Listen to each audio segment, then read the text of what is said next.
भारतीय cricket board को Indian premiere league पर घमंड है, होना भी चाहिए। दुनिया के सबसे अमीर क्रिकेट बोर्ड की सबसे महंगी टी20 लीग।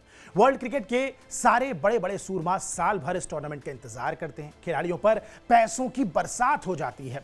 ग्रैंड ओपनिंग और क्लोजिंग सेरेमनी में पैसा पानी की तरह बहाया जाता है। बीसीसीआई भी आईपीएल में लेटेस्ट टेक्नोलॉजी का इस्तेमाल भी करती है, और लेटेस्ट टेक्नोलॉजी से मतलब है चाहे मैच में कैमरे की बात हो, चाहे और भी एस्पेक्ट की बात हो। मैच के 360 एंगल कवरेज के लिए मैदान पर 30 से 35 कैमरे लगे होते हैं, शायद इससे भी ज्यादा, हमारे आंकड़े गलत भी हो सकते हैं। साथ ही 8 हॉक आई कैमरे की तकनीक इसी साल लाई गई है, त्वरित फैसले लेने के लिए, यानी कि तुरंत फटाक से फैसले लेने के लिए, टाइम जिससे वेस्ट ना हो, इनके लिए अंपायर्स की एक फौज भी तैनात की जाती है हर मैच में। साइंटिफिक तकनीक का डिसीजन रिव्यू सिस्टम जनरेट किया जाता है। बावजूद इसके जो आईपीएल 2024 में बीती रात हुआ वो बेहद शर्मनाक है। क्यों, चलिए बताते हैं।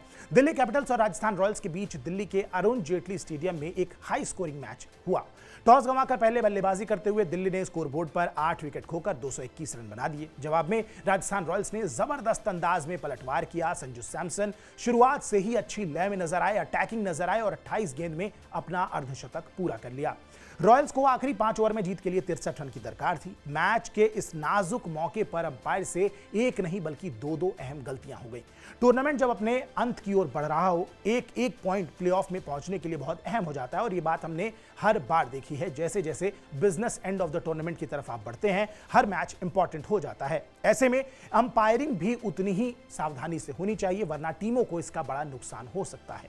16वें ओवर की चौथी बॉल पर जमकर ड्रामा हुआ। दरअसल इस ओवर की जिम्मेदारी तेज गेंदबाज मुकेश कुमार के पास थी। शुरुआती 3 गेंद में सिर्फ 3 रन देने के बाद मुकेश ने चौथी बॉल पर आउटसाइड ऑफ स्टंप एक स्लोअर गेंद फेंकी। लेंथ पर गेंद थी, 118 किलोमीटर पर आवर की स्पीड थी, थोड़ी स्लोअर गेंद फेंकी थी उन्होंने। सैमसन ने इसको सीधा शॉट मारा, छक्के के लिए ट्राई किया, जो छक्के के लिए जा रही थी, लेकिन अचानक शेहोप वहां पे आए, अपनी बाईं ओर थोड़ी सी छलांग लगाई और आसपास थोड़ा सा एडजस्ट करके एक अच्छा शानदार बाउंड्री पर कैच ले लिया।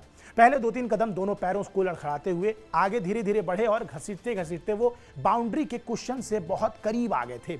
इसके बाद रिप्ले में साफ नजर आया कि जूते बाउंड्री से बेहद करीब थे। बिना चेक किए अंपायर्स ने संजू सैमसन को आउट दे दिया। संजू पहले तो आधे रास्ते तक लौट गए और फिर वापस आकर अंपायर से बातचीत करने लगे। वो वापस नहीं जाना चाहते थे। राजस्थान के डगआउट में भी काफी गहमा गहमी इस मोमेंट पे देखने को नजर आई। संजू टीआरएस लेना चाहते थे, लेकिन तब तक काफी देर हो चुकी थी। ऐसे में सवाल उठता है कि जब आपके पास टेक्नोलॉजी है तो इतने निर्णायक मौके पर क्रीज पर सेट बल्लेबाज को बिना अच्छे से जांचे परखे आउट कैसे दे दिया गया?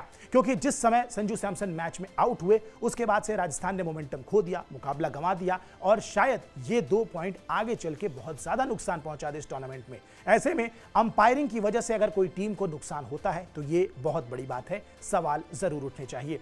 अंपायर्स की लापरवाही यही नहीं थमी। 19वें ओवर की आखिरी गेंद पर भी इसी तरह की घटिया डिसीजन मेकिंग देखने को मिली।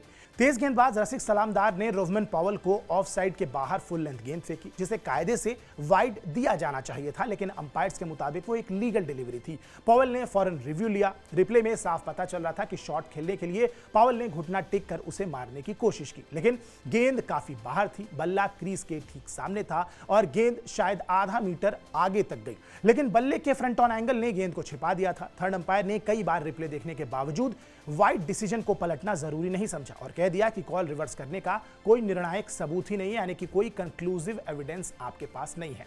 अंपायर्स के गलत डिसीजन की वजह से कितना नुकसान टीमों को होगा ये तो आने वाले वक्त में बताएगा। चाहे इसके पहले विराट कोहली के आउट पर भी बहुत बवाल मचा था, और अब संजू सैमसन ने जिस तरीके से अपना विकेट खोया उस पर भी सोशल मीडिया पर काफी बवाल मचा हुआ है। बहरहाल इस पर आपके क्या प्रतिक्रिया है? अंपायरिंग को लेकर आईपीएल 2024 के आप क्या सोचते हैं? कमेंट बॉक्स में हमें जरूर बताएं। बाकी स्पोर्ट्स की दुनिया की तमाम बड़ी खबरों के लिए आप सब्सक्राइब कीजिए स्पोर्ट्स 9। मेरा नाम है आयुष मिश्रा। नमस्कार।